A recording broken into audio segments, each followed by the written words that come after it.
Thanks. I'm feeling fancy today. I wore the hoodie this morning. Nice. Oh, look at this. Jamie's got one on too. Look at this. Sure does. I know.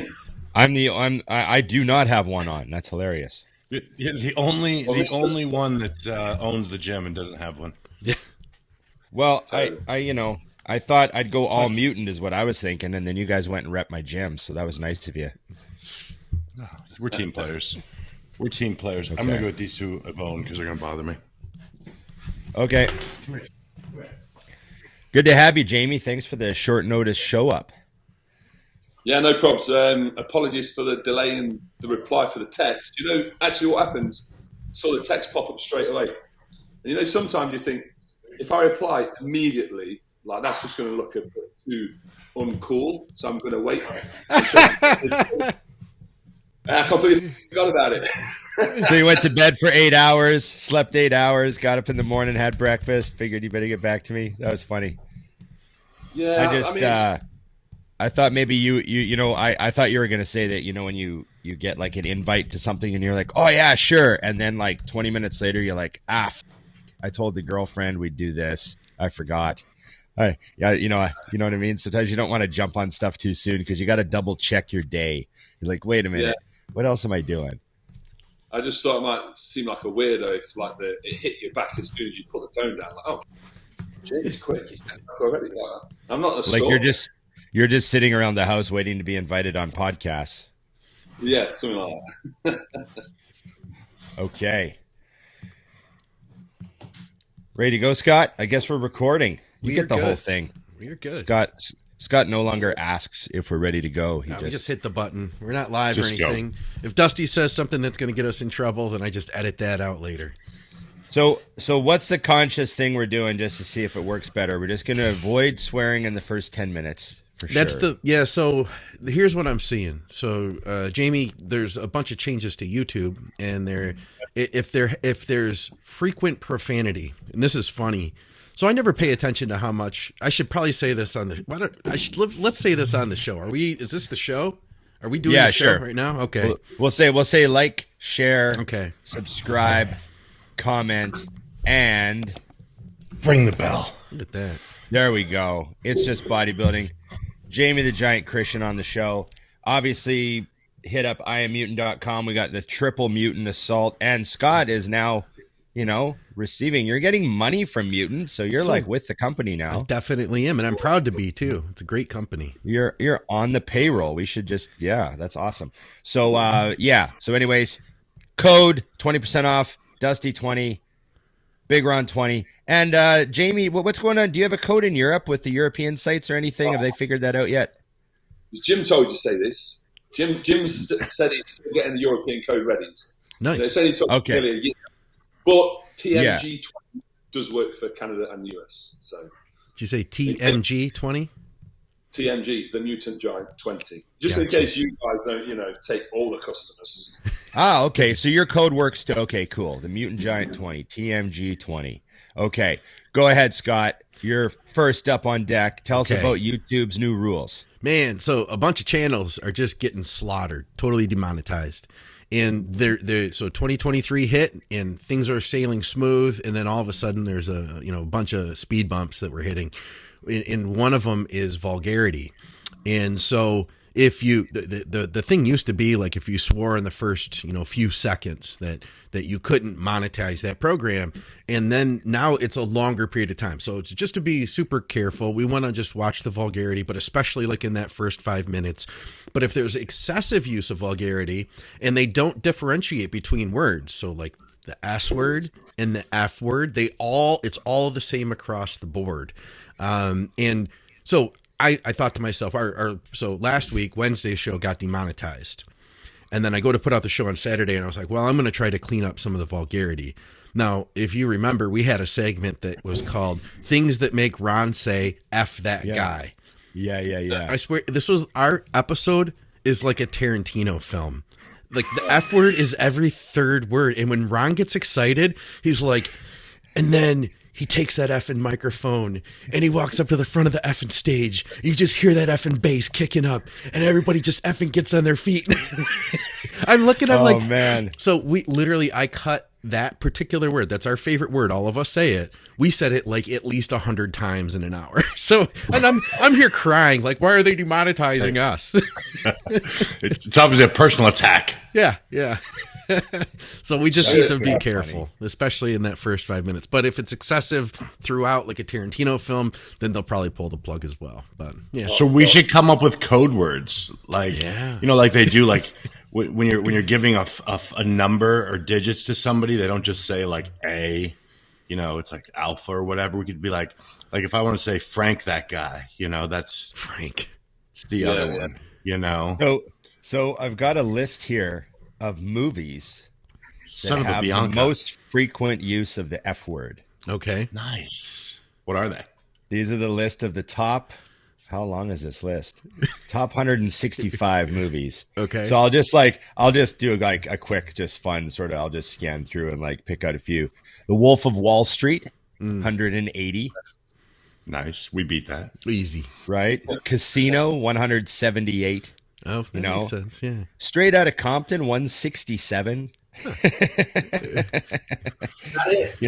Goodfellas, 150. Like they're up there. They're pretty. Pulp Fiction's 154. Like these are the ones that are jumping out of the list, right? Yeah.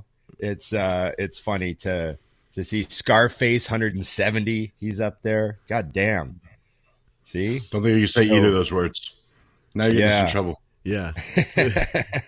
I'm just looking to see if there's a 200. No 200s.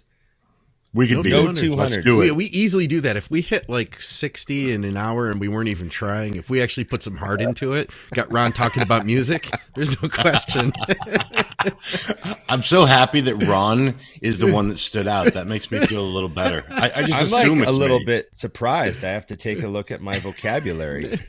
It's when you get passionate. It's like, and that's what it is. Like when you get passionate, you won't swear at all. But then like when you really want to express something, then it's like every third word, it'll be like a chain. And then you go back to, just normal conversation.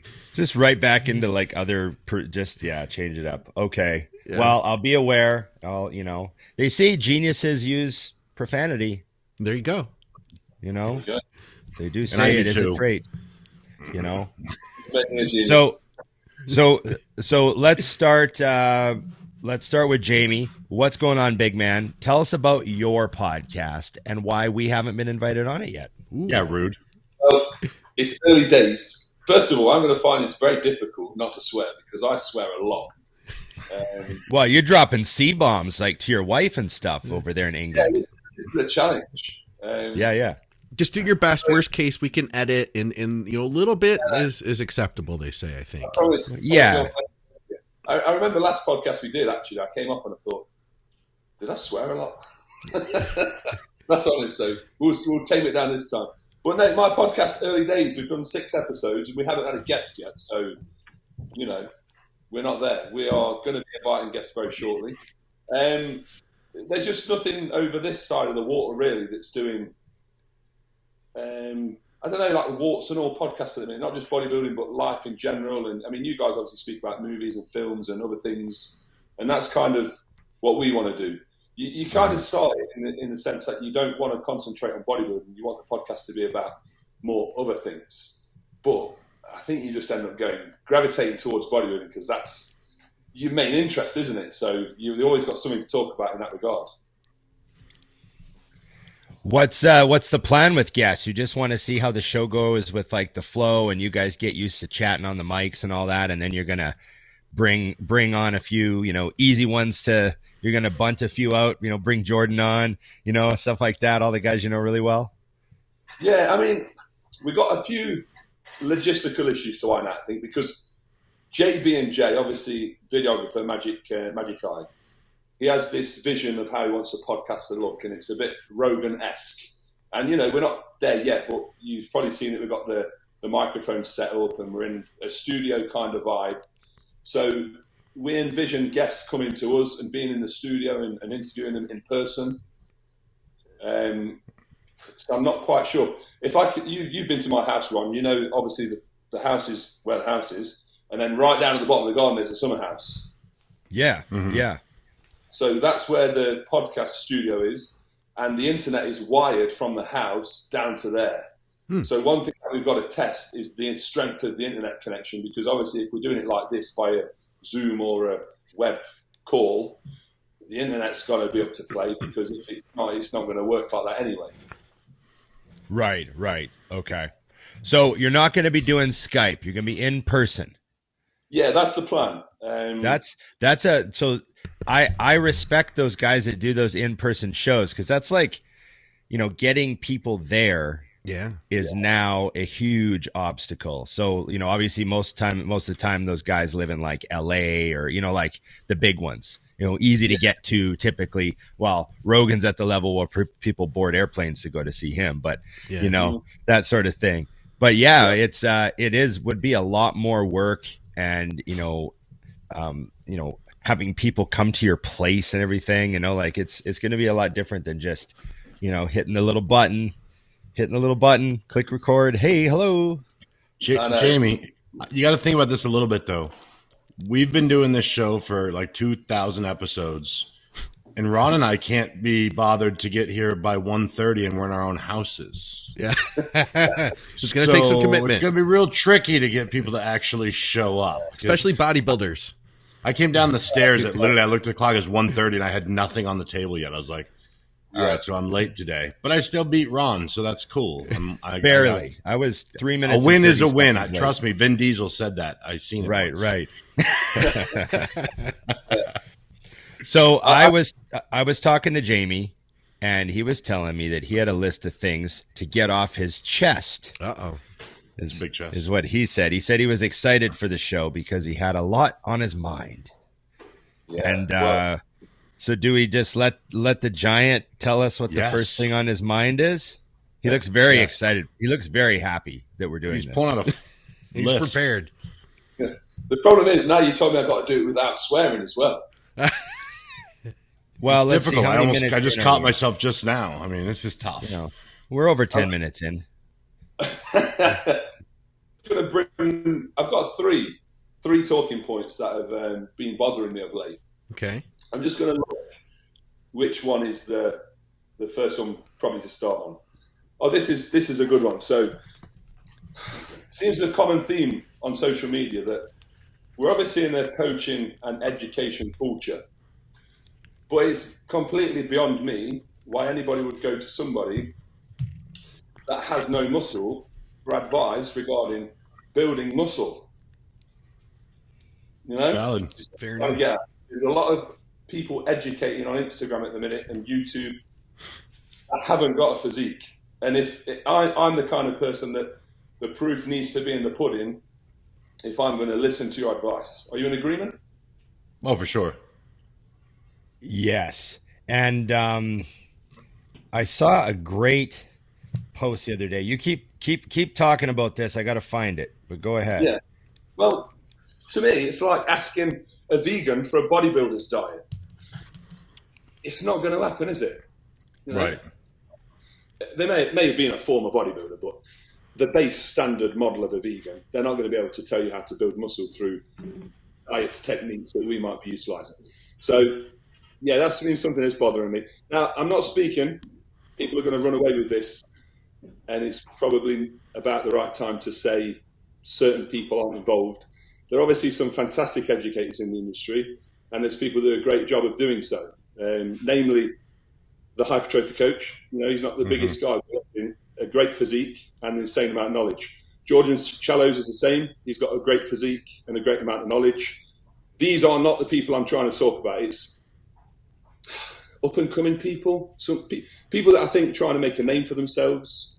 And with coaching, I've found that now Instagram is being utilised by good marketers to market themselves and their businesses to make money. And I just think it's kind of unfair, and I hope more people see through it. Here's a post I saw the other day. I got to give credit to on Instagram. He's Coach Adam Omachi from Australia. I don't know if you guys. Oh yeah, he doesn't mince his words. Does no, it doesn't mince his words. But I love sometimes he just fucking says it, and he goes, "I've never once never once seen so many men with so little muscle get traction on social media by appraising smarter techniques. There is a time to work smarter when the basics are mastered and perhaps inefficient for hypertrophy. Socials really are the Wild West. Stick to your memes, partner. I love that. And I know what you mean. I know what you mean because I see it all the time. And also, too, I see it on the female side as well. You know, I see people who've just been training a very short period of time on both, you know, men and women competitors. And they're saying stuff that you know that is like fashionable. Like there'll be something come out about lats. There's been a lot about lats lately, and elbow path. Everything's about the elbow path and like, you know, all this stuff. And you hear them start to use words like, you know, they've been training 2 years and they're saying distal and, you know, like they're talking like they're using the biomechanical type words. And it just sort of like really shows up to me like they're really trying to be seen as an expert. Yeah. And I think like being seen as an expert isn't something you get to pick. Yeah. Other people get to pick when you're seen as an expert. That's just how I feel. Like you could try as hard as you want to look like an expert, but I think other people decide when you're seen as an expert. Do you know what I mean? Does that make sense? Absolutely. I think it makes sense. The only thing I don't agree with is I hate the word fair. Because if you're a great marketer and that brings people to you to help with, you know, diet, putting on muscle, whatever it is, good for you. But I think what you're going to run into is that only works if you can prove that you actually know what you're doing.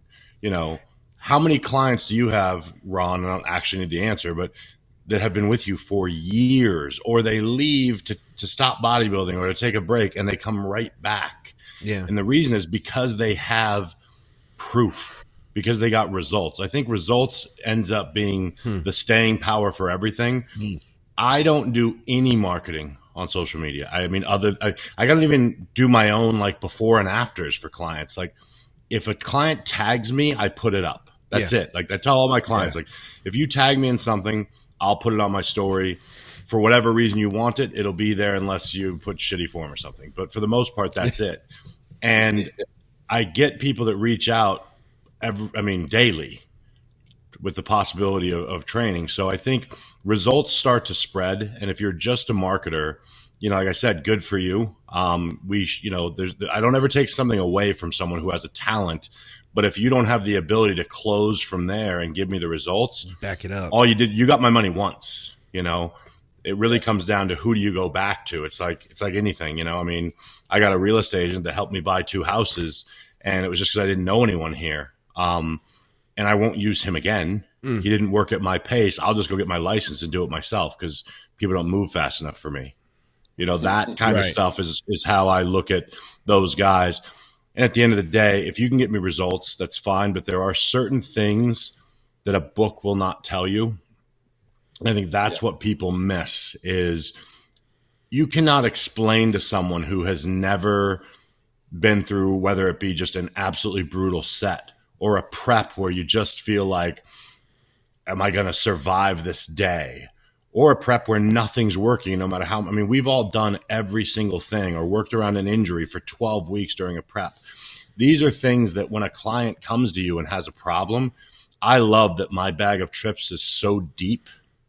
I'm like, the odds that you're going to bring me something I haven't had almost doesn't exist. It's like this in everything. Like, the results are the bottom line. So you get the odd person in everything that is really good, really fast. Right. Yeah. And most of the people trying to come up as fast as them aren't nearly the quality. And then there's this one person that just like, oh, wow, this person come out of nowhere. I didn't think they knew anything. They're getting amazing results. So there's always going to be exceptions like that for those people that like, you know, seem like they're jumping the gun on what they think they know. You know, like Dusty said, results are the bottom line. But the experience is usually the thing that really makes a difference when it comes to how deep your knowledge base really is, you know, like it's like that with everything. You know, you read all the books and you got all the degrees, but you talk to someone who's worked in whatever industry it is, could be any industry, for 20 years on top of that, and they're gonna just run circles around you with how to solve problems. Yeah. So, you know, I just think like you got to watch how you speak. Like, I'm really careful. I try to be really careful. I know on this show we give a lot of bullshit advice, but there's one for you. That's the first swear. Swearing. I'll write it down. Okay, write these down. Get a timestamp. Okay. You know, I don't remember what I was going to say now. I messed it up with the beep. You get a lot of BS advice. You're saying? Oh, yeah. I got a lot of BS advice, or what? You see people giving a lot of BS advice. I think you were saying. Yeah, I see people giving a lot of advice, but you have to be careful with how expert you make yourself sound. Like you don't want to back yourself into a corner. Like you don't want to pretend you're something and then wind up looking dumb because you can't solve a problem or answer a question, or a topic comes up and you can't follow along. You know, like you don't want to, I think I try to not ever misrepresent myself, or, you know, Dusty and I will often say, oh, that's out of our wheelhouse. Like that's, you know, that's not my area of expertise. And so that comes back to how we've all said that, you know, we respected Aceto so much because he quite often says, I don't know. Yeah. Yep. Right. And that's something that you really have to watch for too. So really beware the Instagram expert that doesn't say, I don't know. You know, like if you throw them a bunch of weird problems and they never say, I don't know, that's a problem, you know, like they shouldn't have a solution for everything. I think, and I was kind of thinking the same thing, because I'm thinking of maybe people, it's easier to spot when you've been doing it for a longer time, but I've seen people who will try to market themselves in a way that makes them look like they're super successful, and they're just getting started, and they're like, well, when I work with my clients, what I've done over the years, it's like, wait a minute, you weren't coaching for years, you know? You mean hours. Yeah. When you make it sound like you've got 50 people, 100 people that you're working with right now, and you have space for 2 more, you know, it's like that kind of stuff. Then, I think it's important. Like I would, if somebody was just brand new and they're like, hey, listen, I've done one show, and if anybody wants me to help you learn the things that I learned from doing that one show, I'd be happy to. But keep in mind, I have a limited amount of knowledge, but I'd love to share it with anybody else who maybe has less knowledge than I do. I could show you some stuff. If I saw somebody brand new out the gate who came with like that real humble attitude, I'd probably be like, good for you, you know? And that's how you can stay open-minded and learn too, versus like you're saying, Ron, pretend like you know everything, you know? Yeah. Yeah, it gets awkward for me. Like I don't, like, you ever watch somebody else's content and you're like, ugh. Yeah, I think what's interesting is also that you will have success early on in spite of what you don't know. Like I've prepped a lot of people for a few years for free because I told them like, I'm not ready. And they were winning and everyone was starting to come to me. And then, 3 years after that, you look back and you're like, I had no idea what I was doing.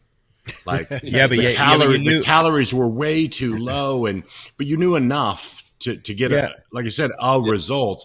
But if you can't catch that also, you're not growing. I mean, like I look back now, even on things that were facts, and I say that with, air quotes, like remember back in the early 2000s, we believed that you needed a whey isolate for after you trained because it got in your system really quickly. But then you needed a casein before bed because it digests slowly. And you didn't want whey before bed or you'd go catabolic in the night. I mean, there were so many things. And now kids are like, what protein should I get? I'm like, I would get the IsoSurge. It tastes the best. Yeah. Without doubt. You learn a ton. Yeah, there's a lot of stuff that we let go, but everybody does that. I think every generation has stuff that they're brought up kind of all thinking, because maybe there is like the thing you just listed, Dusty, the whey casein thing. Technically, that is true. Like there is a timing difference, but but does it matter? Oh, there's the first F-bomb. Oh, you're the first two. See, and notice he was passionate. He was like getting passionate about it. Yeah, it's getting passionate. It's starting to lose it. But maybe with all, but you know what I mean? Like the impact of the thing, is it actually a thing? You know? Yeah. So that's what you learn with experience is there's lots of things non-bodybuilding too that I believed for years. And then you get older and you're like, that doesn't actually matter. That's not a thing that I should ever have been worried about, and there's lots of that comes and goes, and experience teaches you that, Yeah. Think of all the things that someone who's, think of someone who's played in the NFL for 20 years and then think of someone on their first day in the NFL. Like, they're both professional football players, but one person has like way more knowledge than the other one. Like they have, you know what I mean? It's the guy that's a year in could be better. That's the other thing. You could be a better athlete. Experience is in there, but him in 20 years will be even wackier.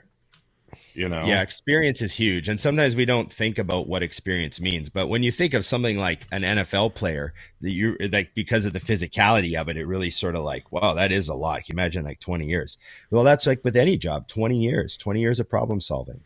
Yeah. I think people want to learn stuff too. So I think they maybe gravitate towards some of the coaches that are like, I'm going to teach you, because since we do a lot of educational stuff on the podcasts, a lot of people who want to work with me, they come to me to like think like, okay, now I'm going to understand how to do this too. Mm-hmm. And I try to explain stuff when I can, but there's an element, like I think I remember back to my first coach, my first contest prep, I hired a coach. I didn't pay him anything. He just worked with me, and he didn't tell me how to do anything. He was just like, okay, take the carbs out of this. Okay, add 5 minutes of cardio there. But you do learn something out of that process. I think it's important to also understand that education isn't somebody telling you, well, the reason we're taking these carbs out is so that the glycagon and the glucose and the, this, that. Just like you just remove the carbs, you get leaner, and then you learn something after it's over, Yeah, absolutely. It's the amount you learn just from how you feel. Yeah. That's what I think bodybuilders are so passionate about when we talk about experience is I think the more shows you've done and the more preps you've done, that's really a huge thing. Like people who talk about getting ripped and stuff and in contest condition and stuff, but have never done it. That's definitely one of the areas where I think the most obvious difference is from those who've done it and those who haven't. Because there's lots of things that you could learn and teach without ever having really done them, right? A lot of book stuff. Oh, yeah. You could learn it, you could teach it, you never really done it. But something like contest prep, that's one of those crazy sort of things that unless you've done it, it's impossible to even describe, So yeah, the Instagrams. Hey Jamie. What else is pissing you off, Jamie? Well, it's kind of linked into that as well, and I think we brushed across it, and it was the fact that these guys are trying to be complicated. They're trying to complicate something that's actually very simple. And we know as experienced athletes and coaches that, in effect, the better you become at something, the more easy it should be, and the simpler it should be for you to relay that information and help others. But these guys are using all these big words, and science is kind of like taking over. I just don't know when bodybuilding got so complex. And the other thing is, when did bodybuilding get so perfect in terms of training? And I think you've brushed over this in the past. Are you training intense enough and training intensity? And I'm seeing more people, again, on Instagram, with these essentially perfect reps, but there's nothing on the bar. And I used an analogy the other day. Imagine you've killed somebody. This is it's going somewhere, don't worry. Imagine you've killed somebody. Again. You're trying to get rid of the body, and you need to tie some weights to the feet. How much weight are you going to have to put on the damn body before the weight's going to sink to the bottom of the river? Right. These guys are killing people for fun. They're all floating on top of the river. That's my all their dead bodies are still floating. Yeah, they're not making no progress. They're not getting away with nothing. They're not fooling anyone apart from themselves. I think what you broke down, Jamie, is what you said, which is over time you can explain it easier and easier. And I'm sure you guys have all heard that old Albert Einstein quote, which was, if you can't explain something to a 6-year-old, you don't understand it yourself. Yeah, for sure. Yeah. And that is the deal. I mean, if you really can't break it down to the most simple form, like that's one thing I always admired about Chris is Chris speaks very, I mean, he couldn't be much more basic when he talks. And only one time that I can't even really recall what it was, but someone tried to kind of talk above him in a conversation. And I watched him break down like scientifically what he was talking about. And I felt embarrassed for the guy because I was like, oh, you didn't know he had that in the bag of tricks, did you? Yeah. Frankly, neither did I. Okay. Like, yeah, that's awesome. You know, so, I mean, that's the thing is as you get more advanced, it does get more simple. You know, I always remind kids at the gym because I've kind of taken on that like retired old man role with a lot of these kids. I'll see them like banding everything in directions that don't make sense. And literally they know now. I'll walk over and go, remember, gravity's straight up and down.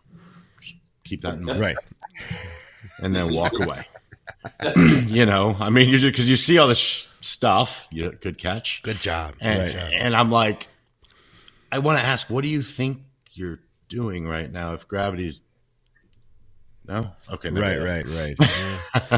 You know, too, that does tie in with like the misleading people thing that I was talking about a little bit too. And I hate to sound so negative about people in the industry or newer people and stuff, but the thing that I'd say irritates me is when you know that they're using words incorrectly and that maybe they aren't. If you use enough big words and you tie them all together and you speak fast enough, you can sound really smart. And like, there's one guy that I know can really pull it off well, who can actually, he knows the words, and that's Scott Stevenson. So when Scott's told me on more than one occasion, he's like, that guy, and I don't want to mention names, but he said, yeah, that guy has just kind of learned maybe like 20 of the popular buzzwords. And then he just like kind of mixes them up and throws them into sentences wherever he sees fit. And they don't really make a lot of sense. But a lot of people are like, oh my God, that guy's so smart. You know, he knows so much, you know, so it's out there, you know, but a lot of times we're just like, oh, wow, he knows a lot more than we do, you know. Just word salad. Yeah. Inflammation, Ron, my favorite word. Yeah. Yeah. You know, when we did that list of what things we could leave in 2022, I actually had a small list of words, and inflammation was one of them. Yeah. I would argue the inflammation though, because there is inflammation in the I know what you mean. The word, though, yeah. I hear people saying stuff like, "Oh yeah, you know, I've just had so much inflammation in my body lately. Like I haven't been, you know, this and that." And I'm like, "What do you mean? Like your ankles are swollen?" And they're like, "No, I've just got like inflammation." And I'm like, what do you mean? Like you've got like puffy, like what do you mean? Like you. Is it that? He got passionate.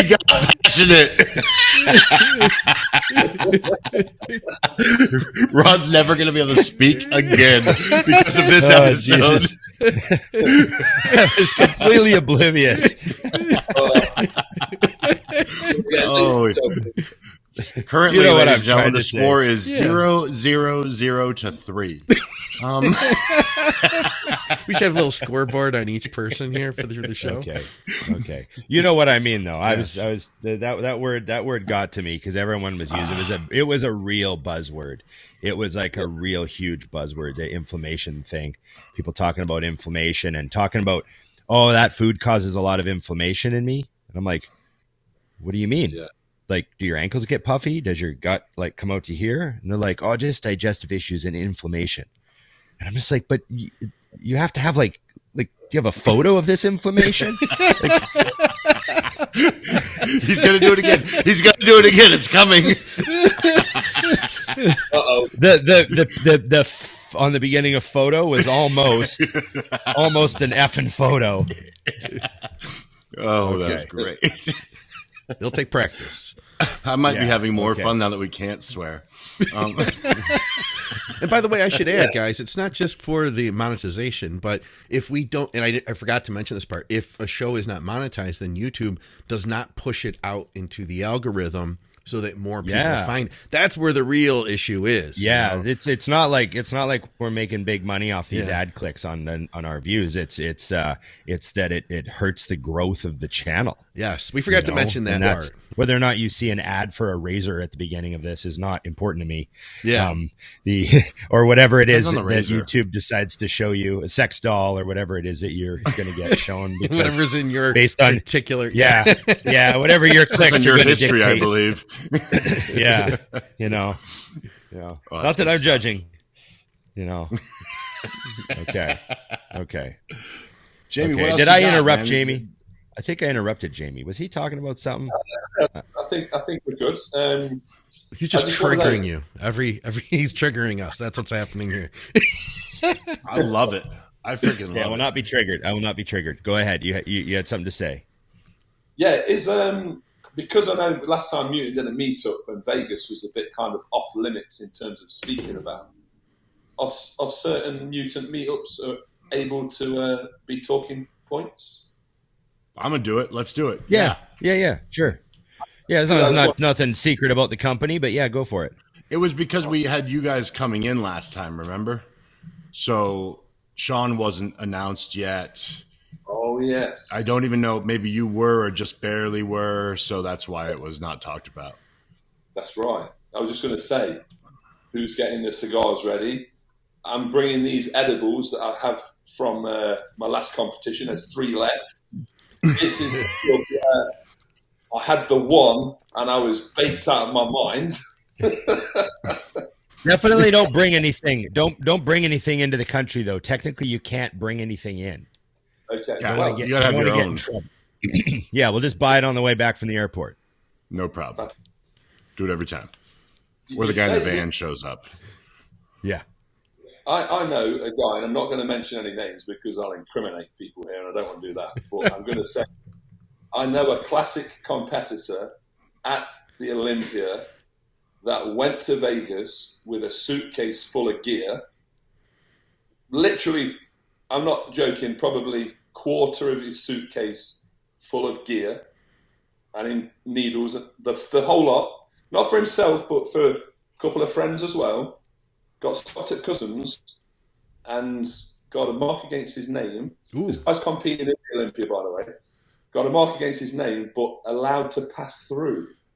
Huh. And I was just like, oh my God, this guy, he's not planned ahead and got it ready while he's there. He's took it on himself to run the risk, run the gauntlet, and he's got away with it. Have you ever heard of anything like that before? No. Not in the U.S. No. We will chop your off. Yeah, he must have run into a halfway fan or something. Yeah. You know what I mean? He must have. Yeah, those guys liked him. That was. That could have literally been jail. I've never heard of anyone getting caught with steroids at the U.S. border, and not that amount. I've heard of a couple people getting caught with 1 bottle, and they were like just told to go home. No, you're not getting on this plane. Go home. Well, you know, we could arrest you, but you know, like that sort of thing. But I've never heard of anybody getting let through to go compete. Yeah, they definitely don't make it. Even if you made it to the States with a bottle and they caught you and they didn't arrest you, they would usually send you back to Europe. They're like, all right, well, see ya. Like you don't get to even come into Vegas, let alone. Yeah, that's wild. I mean, I guess that would have been in New York, but still. Yeah. Wow. There's a lucky guy. Tell him to buy a lottery ticket. For sure he will win. And make some friends in the U.S. while he's at it, too. Yeah. That could help. Quick phone call goes a long way. That's insane. So what were you going to talk? Sorry, I was going to ask Dusty. I believe he's trying to actively gain weight again and eat like a bodybuilder per se. Yes. It's been horrible. Why do people do this? It's so much food again. Like, I'm not even back to like anywhere near old numbers. But man, like last night I got to my, ready for this, 5th meal. And I was like stuffed. I'm like, I don't even remember it being like, you forget because it's obviously just second nature. But I also, today is 1 week and I'm up 5 pounds. So it's working. But and I'm training hard again, which I was training hard, but like really hard again. And it's nice. I forgot what it's like for your whole body to feel heavy. You know, not even just sore, just heavy. You like get out of bed and you're like moving everything is like, yeah, it's kind of fun. I feel like a rookie again. It's pretty enjoyable. I ate 5 meals the other day. Like I had 5 solid meals. Right. And I was like, holy, that's a lot of food. I ate a lot of food today. Oh, there you go. 5 and 6 back to back. He told you goes in streams with him. Well, hey, this will be a good test of the system, right? Yeah. We don't want to just put out 0 F-word shows. We want to sprinkle and get away with it. So we'll see what we can get. Yeah, you're doing a high sprinkle right now, like that guy. Yeah, a little salt. Okay. I got to ask Dusty though, because I saw that we recorded last week, and then right after we were done recording, I'm looking through my phone and looking at Instagram, and then I saw your post where you're like, "Hey, I'm back at it. I'm lifting heavy. You know, I'm eating. I'm gonna eat 5 times a day like a real bodybuilder." I was like, "We didn't even talk about this. He didn't even mention it." And this post has been out for hours or a day or something. What triggered you to decide to do this? Well, actually, it has nothing to do with the bodybuilding side for me. I think what it is, there's this misunderstanding amongst the younger generation that the only way you can bodybuild successfully is essentially to be a loser in every other aspect of life. Like they do. I mean, it's just a weird thing to me. Like, you know, I'll hear guys on the radio. I've had guys say straight to me, like, well, I got to get an easy job so I can get my food in. And I'm like, well, an easy job won't pay you well. Yeah. And bodybuilding isn't cheap. So why don't you get a really good job and eat faster? Like, I just think it's very overcomplicated in people's mind. It's like you guys were saying about the gym. It's the same. Like, okay, you go to work for 8 hours. Okay. If you time it perfectly, however you time it perfectly, it's 2 meals, but it might be 3 while you're at work. Make one of those a shake. One of them's your lunch break. Okay, we only have 1 more left. Like, I don't see why this is so difficult. So last week I just practiced because I got all the video stuff and we're doing it all ourselves. I'm purposely kind of keeping it really raw. I got a microphone, cell phone. That's it. I was going to buy a camera. And I'm like, you know what? No, I want to leave it real basic. Yeah. So we ran through it last week, just kind of get a feel, do some editing. But I want people to see everything that happens in a day while doing this. And the only thing I changed is the food. So I'm not like, I didn't like shoot the gear up. I'm not taking growth or anything like that. It's just putting the effort in, but it's really more about like, look, you can do both. Like, I do understand when you're in prep and you're doing an hour and a half, 2 hours of cardio, training, tanning, posing. Yes, some things kind of fall by the wayside, but these guys that trade their life in for bodybuilding, I think for the majority of us, you could understand that's a bad trade, you know, because I think that we lose track of how few bodybuilders, and it's kind of funny because 3 of them are in this screen right now, but are actually making money off of bodybuilding that aren't winning shows. And then how few are winning shows and how little that money really is. I mean, you get ready for a show, you win $10,000. What did it cost to do that show without a sponsorship? It took you 3 or 4 months to get ready for it. Let's just get wild and say you made $4,000 after all the hotels and flights and yada, yada. $4,000 in 4 months.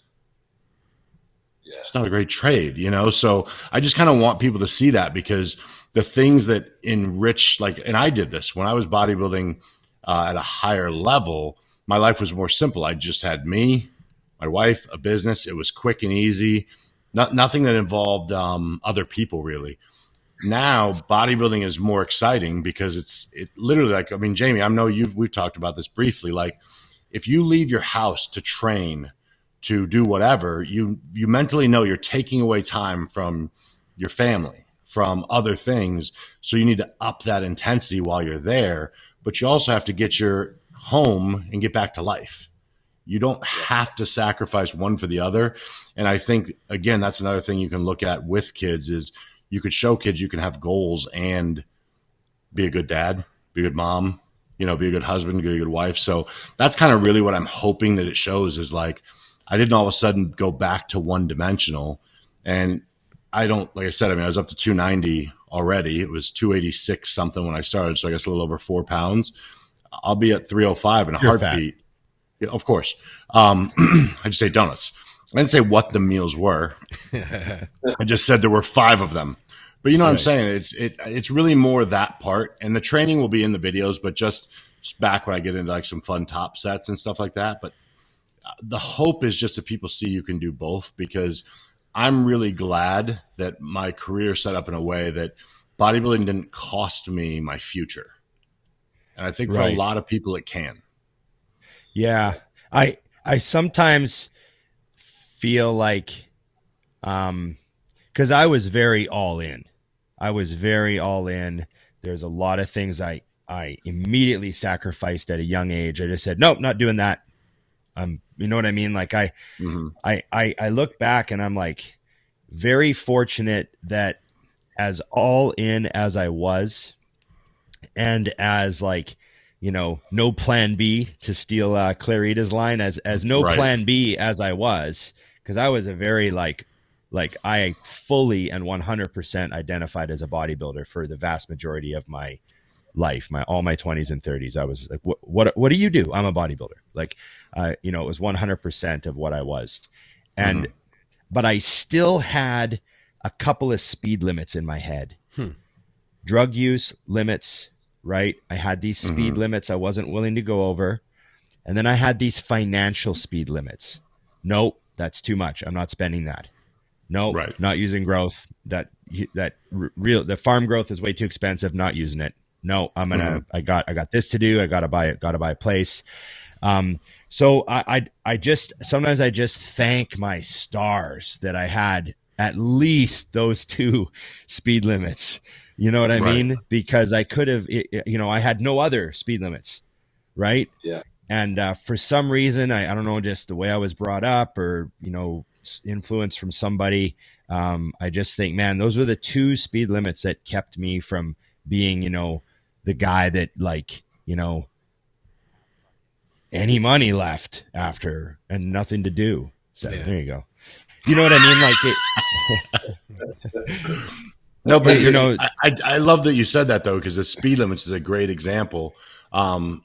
They saved me. I'm saying, I think they saved me. Like I would have just like 1,000%. Another time stamp, Scott. I'm done counting them, but yeah, but 8. No, but you're right though. And I think that when you see it in hindsight, I think that's the big thing that I'm realizing, Scott, is like, again, when you have the near death thing, you just look at stuff a little different. And I'm like, I wonder if I could have been even better then. Because that's what I'm learning now is like when I got back into training and things, like I wasn't trying to go at it in the same way, but I really enjoyed it. And a lot of changes started taking place just because I was enjoying it more than I was just like, I get to be here again. And I'm not forgetting about muscle memory and all that. Don't get me wrong. But there is something to be said of just kind of being mindful, like you were saying, Ron. Like you were being mindful of a couple things. Like you do not want to get down the road and win your big show and get done and go to your hotel room by yourself because you've alienated your family, you've lost your girlfriend, and all these things, because that great achievement will not be a great day without those other things. You know what I mean? And I think that it's very similar. I mean, you find out quickly who's around you and who you impacted. I mean, now I'm on a rampage a little here, but when I came back from my coma, you start to realize how many people you didn't even realize you were impacting by living your life. You don't want that number to be 0, where they're like, oh, well, I don't even know that I want to drive down the street to watch Dusty compete because he's kind of a ass, So that's all. I'm hoping that that'll come through. If not, it'll be some fun for me, and I'm enjoying just doing. It's harder again now. Like I said, you get out of practice. You lose your skills on certain things, like just eating because it's time to eat. You know, it sounds silly, but after years, like I look at the clock and I'm like, no. Okay. Give it another 2 weeks. Your metabolism will be moving fast. Oh yeah, it won't be bad. Train yourself, you know, you'll be good. Yeah, you're already. That's the beauty, is you know, you're already doing bent rows. Like you're still bent rowing 4 plates, aren't you? Yeah, I wanted to try and see how it went. It was good. I got 12, so it wasn't bad. Yeah. Like just crazy, like I would have to be doing. Go away. The only time I ever, could bent row 4 plates was when I was doing everything right, just like everything right, plus Anadrol, and then Dusty's like, oh yeah, just seeing how it feels in my hands as a, just getting some meals in. That sort of thing.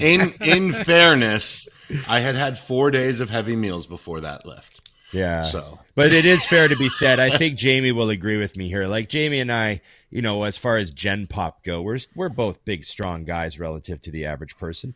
But then there's Dusty, who does superhuman stuff on TRT. Yeah, mine's it's American TRT, if that matters. So, but no, it's good, Scott. What do you think though? You think that that's something that people will catch, or I'm hopeful because it's going to be the whole purpose. Yeah, I think it'd be interesting to hear. It'll be interesting to see, and I think it's exciting too because I feel like every time, and this is just watching everybody that I podcast with, when people get plugged into training, they get more passionate and excited about that. They get more excited about bodybuilding, and it comes through, and I think that then translates to the people that follow you and follow the shows and stuff. I don't know. I know that like whenever I've competed, that the amount of interactions that you then have with people goes up and other people get excited and motivated. And I think it'll only end up good. It'll only be to the world's benefit as long as you stay healthy, don't hurt yourself, and you keep having fun with it, And don't say the F word on my YouTube, which I had the very first video I did because it was after we talked, Scott. Yeah. We did a cooking with Dusty. Yeah. And I cleaned it too far. And I was like, I don't care if mine get monetized. I'm bombing the hell out of them. Yeah. This isn't funny. I don't care. I have to tell you guys something. So for people who have never met Jamie in person, I don't remember if that was the first time we met in person, Jamie, at the Olympia just a few weeks ago now. Was that the first time we met in person that you can remember? I feel like we've met. Okay. I felt like we met before, but I guess that's just because I've known of you and known you for such a long time. I go all the way back to hearing you on the size game, by the way. You might not have known that. But, dude. Yeah. 3 cheers for the size game. People won't realize just how absolutely huge you are. Not just because you're a jack dude, but because of your height and everything. Like you can't miss Jamie at like a huge crowd of jacked bodybuilders, and then you're like, oh, there's Jamie. There's the biggest guy right there. Yeah. It might not translate completely on the screen, you know what I'm saying? But I wanted to share that for all the viewers at home who are watching this that never met Jamie before. I think easily, without question, Jamie, you have the craziest frame I have ever seen on a pro bodybuilder. That says a lot too. Yeah, there's nobody that height with more X frame than you. There's been some guys your height, obviously, but they didn't have the shoulder width, the taper, the quads, and like the structure and stuff. You have the craziest frame I've ever seen. There's never been a frame bigger than yours in pro bodybuilding ever. And when you see it in person, like I'm used to you now. That's how hilarious it is. I'm like used to you. Like, oh, that's Jamie. And then I see photos of us, and I'm like, Jesus. There's another one. 9. Now, does Jesus count? Do I get probably a ding for not. Jesus? Not to me. No, because I love Jesus. If it helps.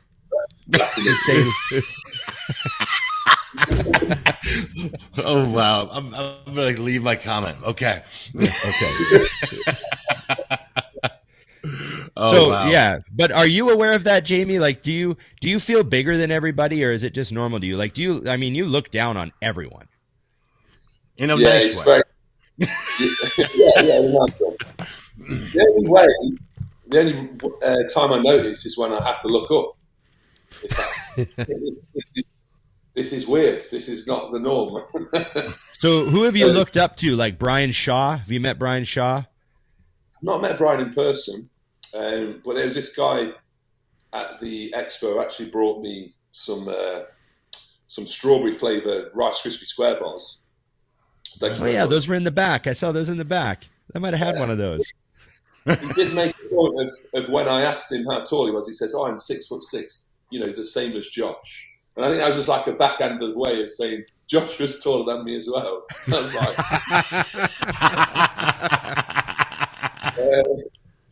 so yeah, that's about it. But no, thank you very much. And you know as well as I do, as bodybuilders, you're always critical of yourself. I mean, I went to the Olympia knowing that I wasn't my best because I've come off the back of a competitive season, and you get that slope post-contest. And I've obviously gone through this phase of going into TRT and not knowing if I was going to compete again. So I would say my self-esteem as a physical nature was low, but I had a great time there, and I can't wait to go to Canada to train with you guys. And I'm actually more worried about Andrea, the only female that's going to be with me. Don't be worried. She's definitely better than all of us. She is a mental lunatic, and I didn't know that until the episode. And I was how can you be so nice and politely slit throats the way you do? It's impressive. Yeah. You're going to love in the gym, Jamie, because she's dark. Let's tell everybody what's actually going on, because a lot of people from the gym listen to the podcast. So let's tell everybody what's going on. We've sort of mentioned it a dozen times now. What's not going as on, many Jamie? times you've said the F word, but go ahead. Yes. So I think my flight's January the 29th, and me, obviously, Dusty, you're already going to be there, Ron, obviously, and Andrea are to West Coast Island to film some content for Mutant, and I think we're there until the Friday. We fly back on Friday, so it's like a week's worth of content going, isn't it? Yeah, we're going to have a lot of fun. I know we were going to bring Clarida, but he sort of decided to do something. Do you want to talk about that? Yeah, for sure. Because I'm interested to see what you guys think of the lineup overall. It's obviously very light in numbers. Was there 8 guys? 7 now, isn't it? I'm just trying to see who has that. I just want to look at the screen, Ron. Oh yeah, there we go. go. There we go. Charles has already dropped out. So that's right. Who was going to go? Charles Griffin's dropped out. Yep. Oh, right. Okay. So, I mean, looking at this, I know it's a small list, but to see Clarida's name in there with these guys is it's funny because he could win. Could he win this? Well, is that possible? That'd be wild. I think the comparison between Samson and Clarida it's like a little and not little and large. I don't mean that disrespectfully, but it's like a mini me version. They're quite similar in terms of the look. Radical. It's going to be amazing. Seeing this is going to be amazing. I want to see Clarida next to Bonac. I want to see Clarida next to Akim. And then obviously Kamal. It's going to be awesome. We're really excited. To see this move. I mean, this is an aggressive move by Shaun. Absolutely. He's stepping in there. I don't know. To me, it just says, I'm not afraid of anybody. I'm not afraid of a single one of you. I just think it's awesome. I love it. Yeah. This is a great show. I mean, the quality, obviously low numbers, but every single one of these guys is awesome. So it's going to be good. And I mean, Williams won 2 already, hasn't he? Yes. Yeah. I'm saying yes and questioning myself on the second yes. Yeah, I think Bonac has 2 Arnolds. I don't know if Scott could check that, but yeah. I'll look it up. I know he won at least one. I was there for, I think it was 2000 and Yeah, he was a won coin. at He was a least coin one. flip last year. I think that might be the one that we're thinking of. I think he only won one because I remember maybe only one. I thought he was going to win the Arnold last year. Oh, he might have won like one of the other Arnolds. Maybe I'm thinking he might have won one of those. That could be easily. it. Oh yeah. You know, I don't know. But sometimes that throws you off. You know. I love seeing Samson do this show. Incredible. I just think it's a great, like, 'cause I think a lot of people in his shoes would wait. And you know what I mean? And like, he's getting right into it. I mean, he knows where he stands. And on this list, I mean, I would have to assume he's the favorite going in. Yeah, he'd have to be the highest ranking open guy would have to be the favorite.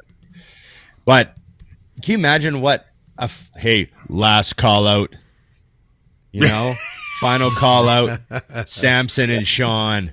I can hear it. Oh man. Yeah. Two guys like, you know, Samson, who stood next to Rami and looked the same size. And then next to Claire, like that's I hope that's the last call out. That would just be crazy. There you go. 10. See, I'm keeping it so we can test the waters, right? Just a little dash. I'm a little surprised to see Justin Rodriguez do this show. And the reason I say that is I feel like his body's tired. Like, he is phenomenal to me. Oh yeah. But I'm not seeing a lot of change. And if the goal, in my opinion, in bodybuilding is always to get drastically better. So I really thought that he would do what Charles Griffin is doing and being, in my opinion, smart, stepping back, taking a little more time, and then coming back drastically improved. I would love for him to prove me wrong. But based on what he's brought in and the merry-go-round of coaches he's had, I just don't know that the coaching is the problem as much as a body who needs a break. You know what I mean? I don't think people realize the stress. And I'm not even talking about the gear. Just getting ready for a show. And Justin's known to get big really, really quick. So his preps are full preps every time. This time maybe a little less because there just wasn't much of a window to get heavy. But I'll be curious to see how that shakes out. Like I said, I hope I'm proven wrong and he's right up, you know, in that mix. But I mean, I don't know how many shows he did last year, but it had to be like 7 or 8. I mean, I felt like every show I turned at, he was in. And the reason I think he should not is because he should be winning these shows. He's that good, in my opinion. Right. 2. Right. 2. 2. He's won 2. He has won 2. Yeah. 18 and 20. 18 and 20. Yeah. The oh man, it's dangerous when you got a 2-time champ in the lineup too. You know, Bonac could win this, Samson could win this, Clarida could win this. Obviously the other guys aren't favorites to beat those 3 guys just based off the previous placings at the Olympia and the Arnold. Right. Yeah. But, you know, those 3 guys have, you know, I'd say the ability to do this. I would say Samson's a favorite because he's the highest placing guy this year in the Open. And he's made the fastest changes in the last year, so I wouldn't put past him to beat his Olympia look. Another thing 9 too weeks is later. think of the mental place that Samson's in right now. It would be like full speed ahead, absolute reward and confirmation of everything he's been doing. He's got no questions in his mind whether he's doing the right thing. Obviously, he'd be happy with his coaching and his circle of people and his sponsors and just everything in his world is click, click, click right now after coming off that Olympia, I would think, obviously. Right. So you just think that makes the guy even more dangerous, you know? You get on a roll like that, everyone behind you. Still, though, imagine you could have all the momentum and all the mental drive you want, but to be able to be your absolute best at the Olympia, and then for a lot of these guys, now they're going to be their absolute best again. You know, like 2 months later. That's going to be interesting to see what happens. You know, it's you know, I mean, I did 24 shows, but most of the time it was 1 show a year. You know, and you know, and then obviously looking back in hindsight now on bodybuilding and everything that goes into it, I see the guys that do the Arnold and the Olympia, like Brandon Curry, guys that do that a lot. And I just think, man, you guys are like You guys Good are catch. super dedicated. Like, I just imagine like how tired after doing that a couple times. Sure. Oh yeah. You know, they must have their little system, you know, like, you know, Brandon's got all his family time. Maybe he just shuts down a lot, recovers hard, you know, goes, you know, gets back into it, that sort of thing. But it just seems like no break to me, you know? Yeah. Seems like no break. You'd be doing Don't you guys cardio. think that that Akim Williams can possibly win any show he ever does? Like I always, when I see his name, I'm like, that could be your winner, just because if he hits, he's so crazy. And I more remember time is what he needs, you know? Yep. Yeah, I remember seeing Akim win the Tampa. I was at that show, and I just remember his conditioning there was fantastic. I think that was like 2017 or something.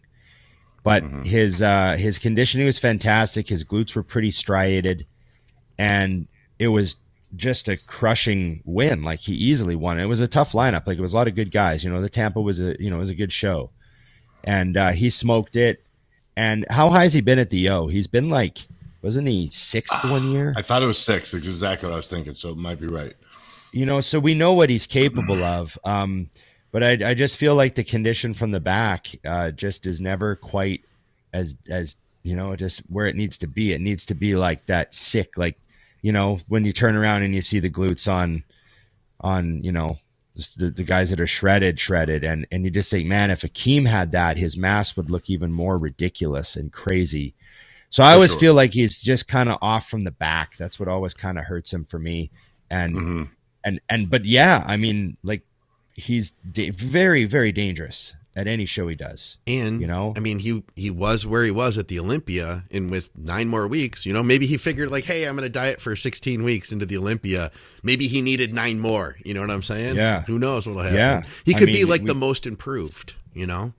Yeah. I mean, I would guess. I'm waiting to see the best ever version of Akim, because I mean, he's one of my favorite bodybuilders. Like I've trained with him. He's an amazing bodybuilder. And, you know, I always want him to be at his best so he can place as high as possible, you know? So, yeah, I mean, let's see how the Arnold goes. I always want to see, you know, it's always been fun in our years of watching bodybuilders when individuals do their coming out show where they just blow your mind. I mean, like 01 Cutler, when you weren't ready for it. You know, Gunter coming out at the Olympia that year when he took 5th, and you're just like, how did he even qualify? Like, you don't even remember how he got into that show, and it's nuts. I would love to see that from him at least once, and he's been great, don't get me wrong, but that, like, just that next level sort of best ever. I feel like he would smash some great bodybuilders if he just nailed it perfectly. So I'm hopeful, because I'd love to see him in that top 3 mix too, just because, like you say, he's one of my favorites. Just cool guy. Plus, I think he's the strongest bodybuilder on the planet. I mean, it's casually, yeah, like nothing. Yeah, yeah, casually crazy strong. Yeah. What do you think, Jamie? Did you have anything else on your list? We like Jamie's list. Yeah, I like Jamie's list. A quick thing to a bit of a talking point. Maybe see what you see about this. It was actually off Fuad's podcast, and I think I'm going on the show on Thursday to discuss this. So this isn't to rob somebody else's idea, but you spoke on your podcast about the point system being eradicated, and I feel as though the Olympia's idea to eradicate the point system was to try and get less people at the Olympia. That's the overriding goal here, which obviously that's not going to achieve that. So how can we get the best bodybuilders to the Olympia, limit the amount of competitors there, so the Olympia committee are happy and everything else, and the fans have the best bodybuilders there as well? One of the ideas on the podcast, Ian and Fuad was discussing, but they kind of like really brushed over it, and I thought, that's an amazing idea, is take any other professional sport. So you've got NFL, NHL, soccer. They've all got professional leagues, like a championship league table. So imagine each division there was a league table for the athletes, top 20 in the world. And to get onto this table to qualify for the Olympia, all 20 people qualify. So it would be going away from the qualification system, that's what their idea is now. I'm talking about it being an entire qualification system completely. People compete throughout the year, but they were saying, well, then it's going to encourage more people to do shows, so it might be deemed as unhealthy, but you have like a season. So 6 months of the year is the bodybuilding season, and people compete at these shows, maybe every weekend, to get points in the table to compete at the Olympia at the end of the year. I just think that would be like bring bodybuilding more mainstream and make it, there would be avenues to make that super exciting as well. So you would say only a point system, like just kind of playing with the idea of no, like it's all point based, or do you get in if you win a show? No, you get in if you in that top 20 in that point system by the end of the year. And obviously the shows are going to be tiered, so there'll be more points for higher placing athletes in higher tiered shows. So the better athletes wouldn't need to essentially do more shows. They could still qualify. They could just set the points up that way. Yeah. Yeah. One of the complaints I'm hearing a lot is the better athletes are saving it to the Olympia. They're not seeing them on stage at these local shows. So this system will encourage the better athletes to get their ass on stage as well. I think it would work if, like the NHL, the NFL, and all of them, there was a team paying to put them everywhere. Because that's where things get lost is, you know, these guys are flying places. These guys are missing work, you know, because that's where the wheels fall off in these things is who funds it all, because it can't be the athlete.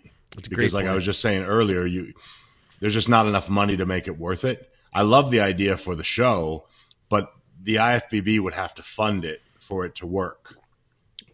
Right. You know?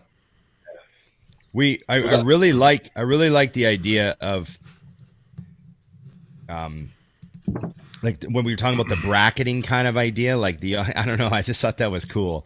Like if you beat somebody at a show, how was that bracket? Remember we were talking about that bracket, Scott? Yeah, we're talking about like, you know, just bracketing, you know, a bunch of people start out and then whoever wins these shows, they continue to bracket in and somehow end up with a smaller list, which by the way, Victoria listened to that and she was like, that is not what I was saying at all. I was like, we just kind of ran with it.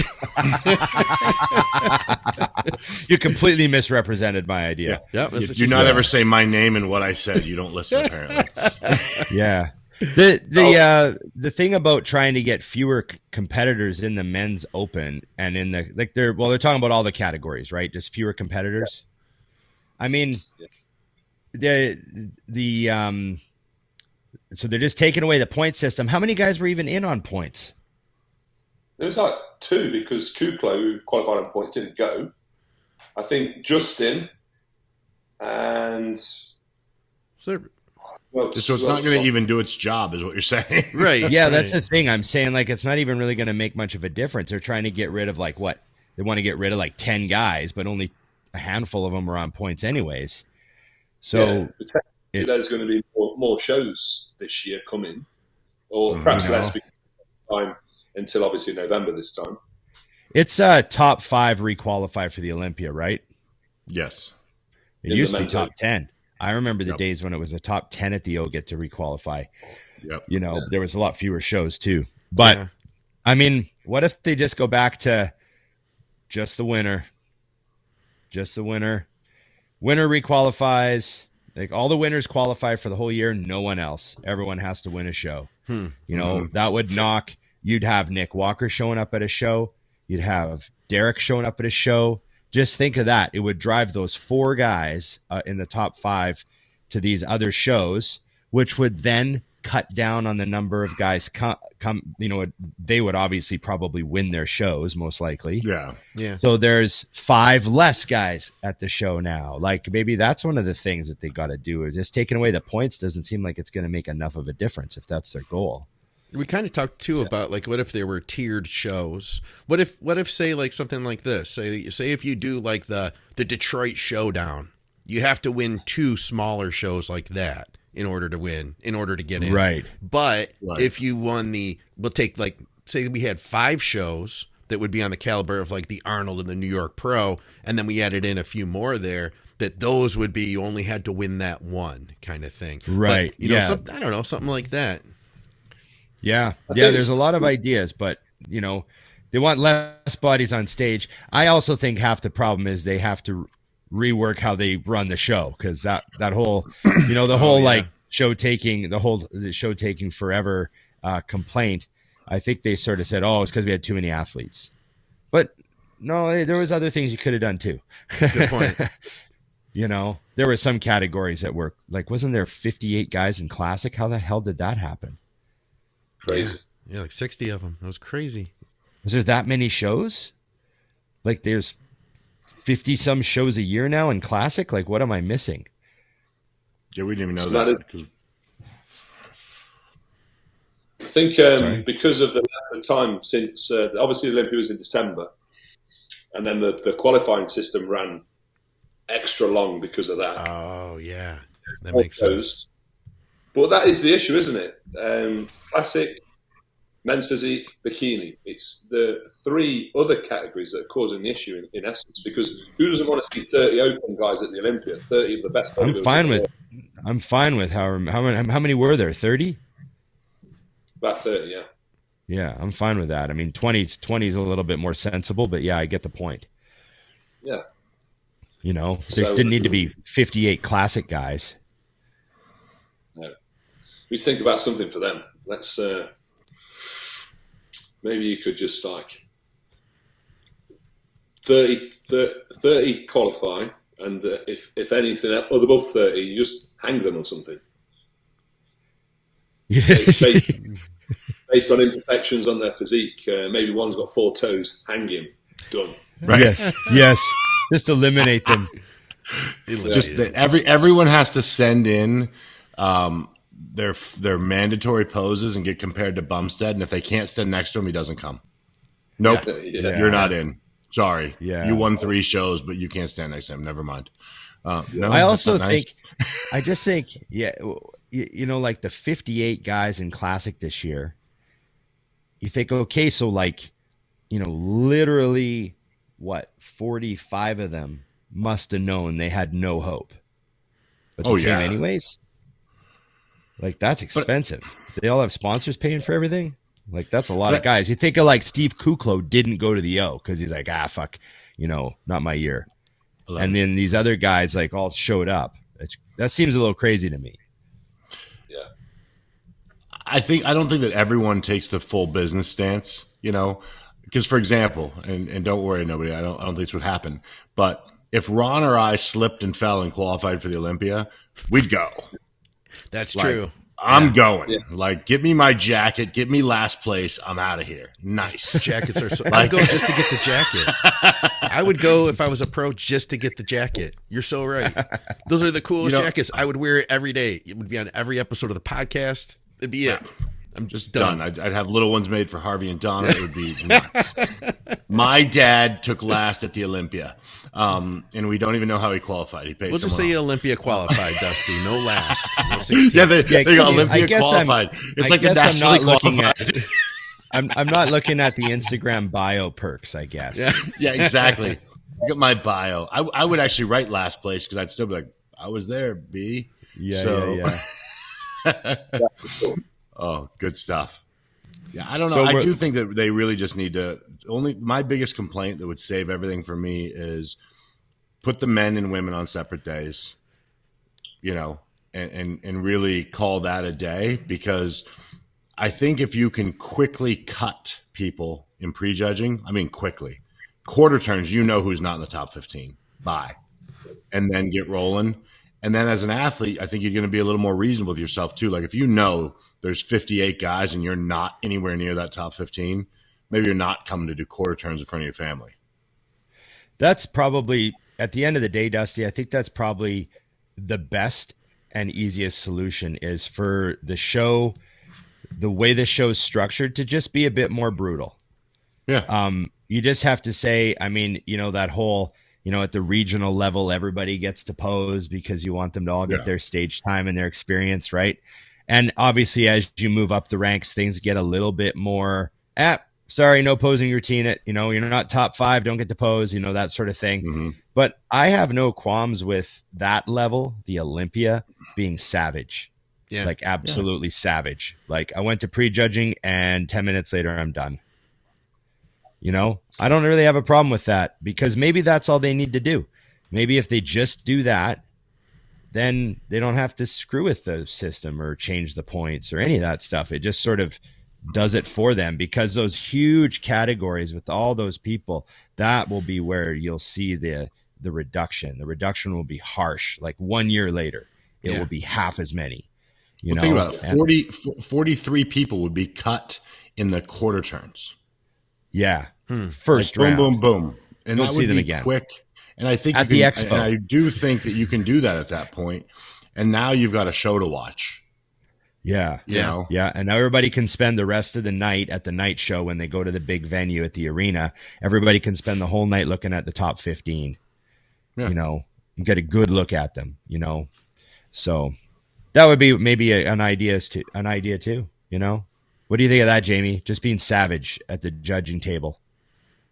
Oh, yeah, because I do believe, I'm in the camp that does see 7, and I believe this counts for me also, for sure.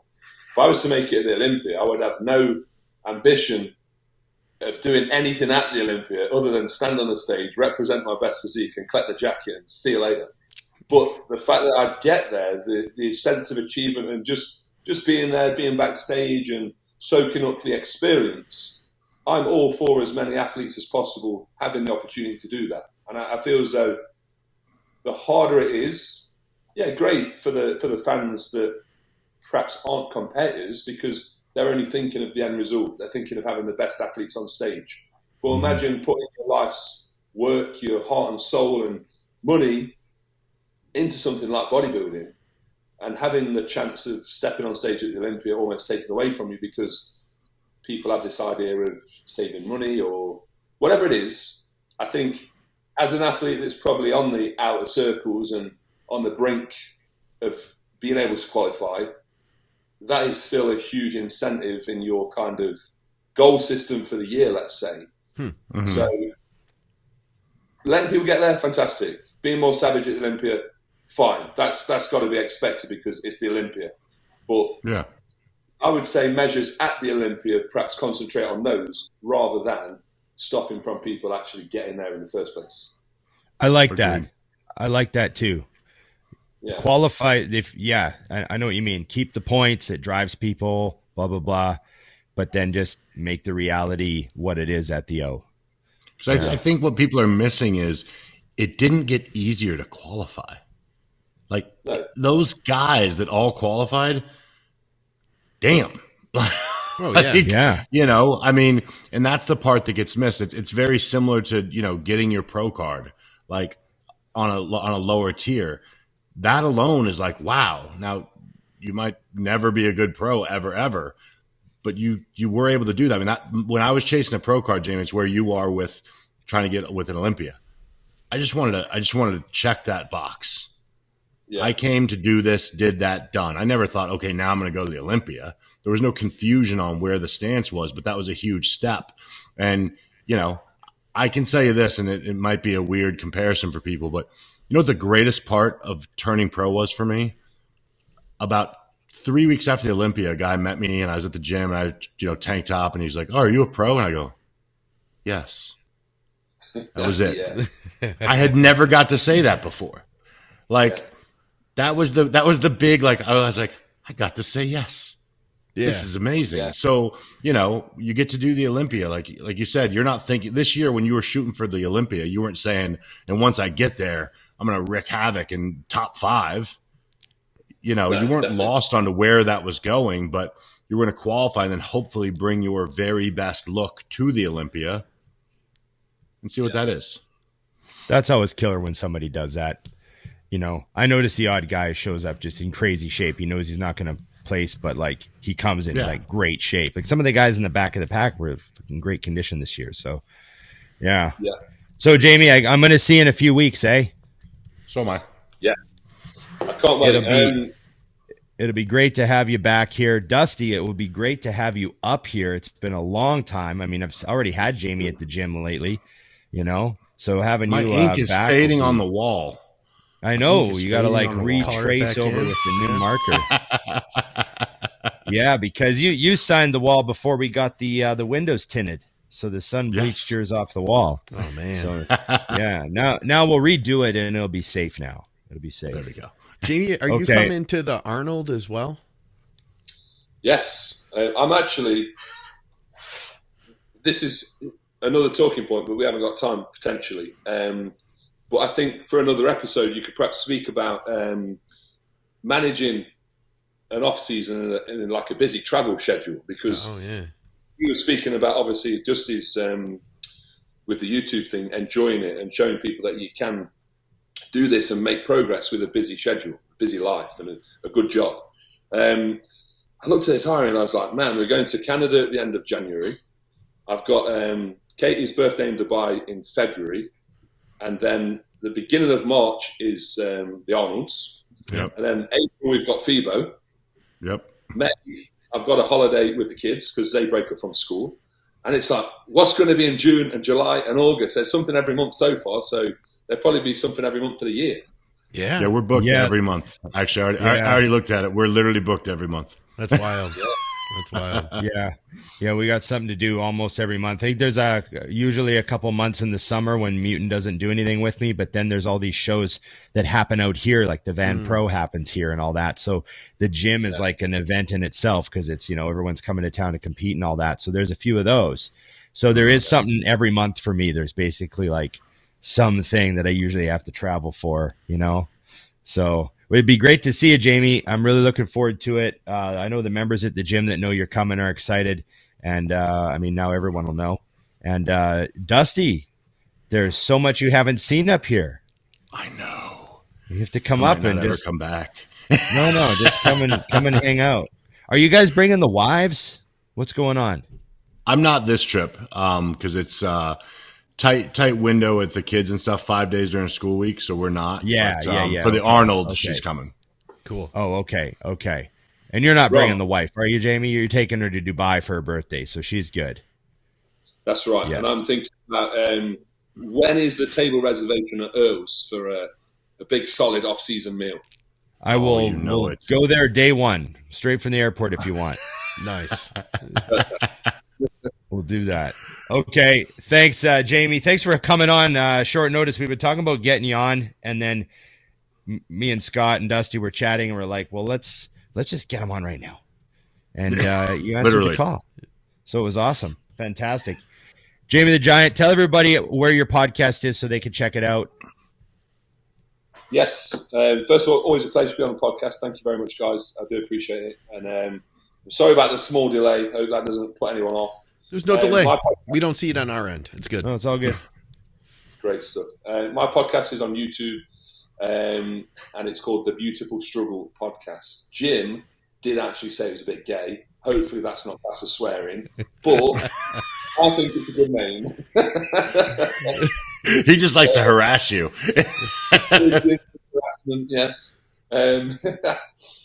So yeah, The Beautiful Struggle Podcast on YouTube. Find it there. There's 6 episodes, but I think 5 have been released. 1 is coming at the end of Jan.